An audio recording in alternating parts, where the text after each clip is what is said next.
Hi. So I have a clarinet. I want to talk about middle B and C fingering. Now, if you were to close all the left-hand holes, including the thumb, and 1, 2, 3, and this key, the low F key, you get low F,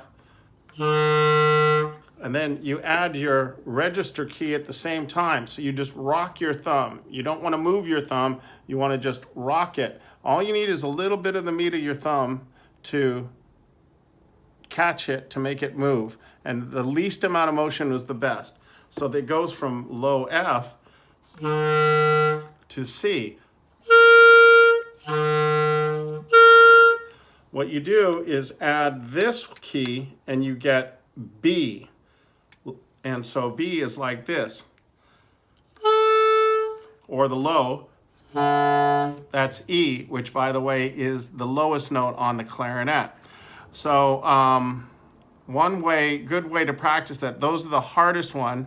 And by the way, this is what we call the break on the clarinet. It's the most difficult part of learning how to play clarinet. And that is that as you go up to A, those are all open and throat tones. And then you cover everything and use your next octave by using the register key and tightening up your embouchure. Now, if you notice, let's talk about the embouchure a little bit, is the way I think of it is you have lip color and you have skin color. If you touch your lip when you're just relaxed, like this, it's soft. When I roll it slightly like this, and think of that line right here between your lip color and skin color, it's kind of being over your teeth. You can feel it automatically makes it firmer. You can tell that's what you want. What a lot of people mistake is they put the instrument here and think squeeze. So you're using a soft embouchure and you don't get tone. The difference is instead of hearing, you hear that soft kind of sound. So first step is roll your bottom lip, not all the way in, but just like that so that the ridge is here, and instantly you have firmness. Then the other thing is point your chin like this. Kind of pull those cheeks in, point your chin. It's kind of like a silly smile. Hi, how you doing? So keep the corners of your mouth. The key to make it a little firmer is to pull the corners of your mouth like this. And what you're doing is you're stretching the skin over here, making it even firmer. What a lot of people do again is by pinching, because that seems like the logical thing to do, but what you're doing is you're choking off your tone. So as you go up, as you get to those higher notes, you want to tighten up. Even when you go higher, then you really need to tighten up. So don't pinch. If you pinch, you get thin and it closes up. It's like someone choking you. Remember, the reed is what causes all the sound, creates the sound by its vibration. If you choke it, then you have no air going through, no vibration, no sound. The other thing is about where do you put it. I put my teeth about here on the mouthpiece, not all the way in. When you put it too far, it kind of honks, and when you push it too far back, the reed doesn't vibrate because your lip is pushing the very tip of it closed. So I put it about here. Now, the other thing is there's a very great trick that is used, and that is your thumb under the thumb rest here. Even if I play with slightly a soft embouchure, instead of using my muscles to pinch and squeeze, I push up and keep my head in the same position and roll that lip by pushing out. You can actually hear the difference, and all I'm doing, I'm not tightening with my muscles, I'm just pushing in, pushing up, which is causing this to make it firmer. So using your arms, your thumb strength to push up just enough to roll this and give you firmer sound and give you that firm embouchure. Your embouchure should be tight enough that someone can't pull the mouthpiece around like that. It's firm, and part of it is pushing up. And again, I'm going to start with a soft embouchure. You could hear my pitch is low and flat. And you could hear the pitch goes up and then it sounds nice and clean. Now that also has to do with posture too. When I'm like this, so sit up at the edge of your chair, push forward,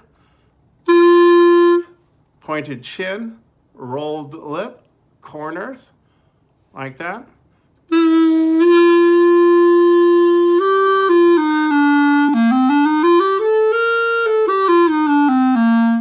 Now, you can also, not just sitting up, but also the angle of your clarinet makes a difference. So instead of doing it from your, some people play too close in like this, and again, you get more lip touching the reed, and that doesn't do you any favors. And sometimes when you play straight out like this, the reed, you're not holding the reed enough. So what is optimum is, I think of it as if you were to draw a string from across your knees, and you were to rest the bell of your clarinet on it like a 45-degree angle, you'll get. So proper posture, proper positioning, proper embouchure, are probably the most crucial things. A good exercise to practice, hitting that B and C right off the bat because you're covering all the holes is probably one of the hardest things to do. So work down to it. And what I mean by that, start with your low B flat and go, and then use your thumb and register key and tighten up and slur, meaning don't tongue the top one, slur, da.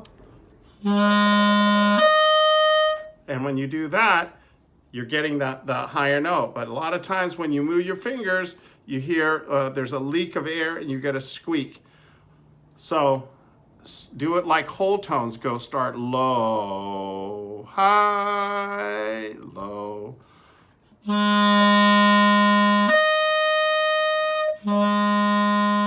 Then move one down to A.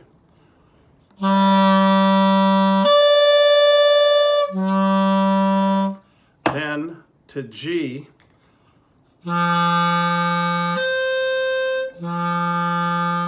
Then to your low F to C, the new note.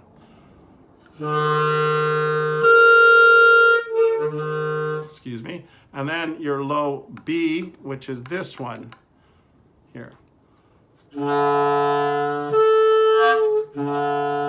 Now, there is another E, and so for every note that you have on this side, there's a note corresponding on this side, because sometimes you need to go right, right, or left, right, left.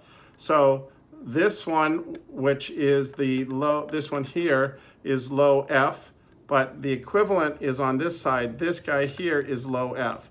So I can, with this one, or get the same sound, which is the right one here. So these two are equal. And if you push down this one, you can see it move down here. It doesn't work the other way, but this is left hand C, this is right hand. Then this is right hand B, this one is right hand B, or low E again. Is the same. This one is the same as this one. A lot of times when I play B, I put my fingers on both at the same time, even though this is the main one. Sometimes this key will leak a little bit, so I put it here. And 90% of the time, if you're playing B, the next note's gonna be C. So you can push down both and hold it up. So I usually play my B with both B and these two playing together at the same time, knowing that I'm gonna probably go up. In any event, keeping your fingers slightly touching these keys is what the best way to keep your fingers instead of tucking your fingers under. I just rest them there touching, and that way they're ready to go, and you know where the other ones are, because so this should be your resting position, slightly touching these two as your home base. Okay, I hope this answered a lot of your questions. Feel free to give me a call and ask me anything you want.